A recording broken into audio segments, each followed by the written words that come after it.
Berpuasa dalam agama Islam adalah salah satu praktik ibadah yang penting dan memiliki makna yang dalam bagi umat Muslim di seluruh dunia. Kisah awal mula berpuasa bagi umat Muslim berakar pada peristiwa yang signifikan dalam sejarah Islam.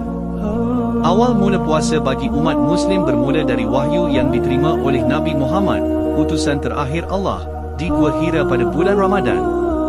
Pada bulan ini, Allah mulai menurunkan wahyu pertama kepada Nabi Muhammad yang kemudian dikenal sebagai Al-Quran. Ramadan menjadi bulan yang diangkat sebagai bulan suci dan penuh berkah dalam agama Islam.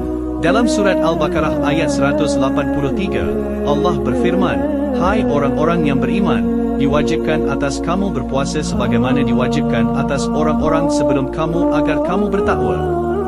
Ayat ini menegaskan kewajiban berpuasa bagi umat Muslim dan menyatakan tujuan utama dari puasa, iaitu untuk meningkatkan kesadaran dan ketakwaan kepada Allah SWT.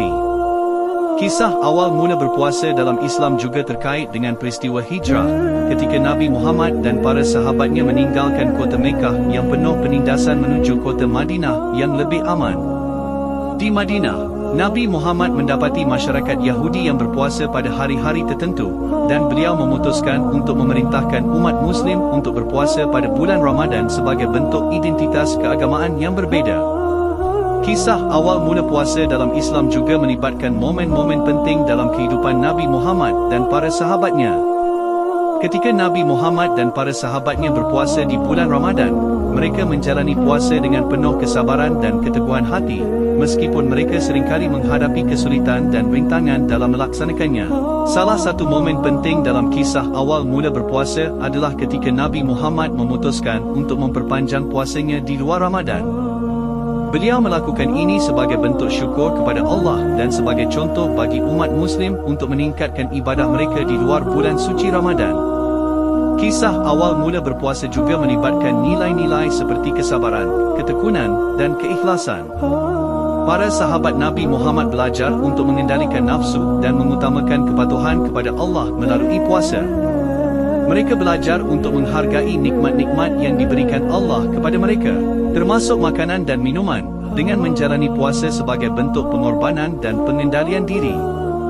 Selain itu, kisah awal mula berpuasa dalam Islam juga menunjukkan pentingnya solidaritas sosial dan empati terhadap orang-orang yang kurang beruntung. Para sahabat Nabi Muhammad sering berbagi makanan mereka dengan orang-orang yang membutuhkan, bahkan ketika mereka sendiri berpuasa. Ini menegaskan nilai-nilai kebaikan, kedermawanan, dan perhatian terhadap sesama yang menjadi inti ajaran Islam.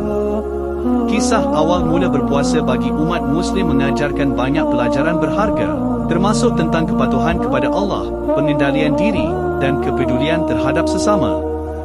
Puasa bukan hanya sekadar menahan diri dari makanan dan minuman, tetapi juga merupakan kesempatan untuk memperbaiki diri, meningkatkan hubungan dengan Allah, dan memperkuat ikatan sosial dalam masyarakat Muslim.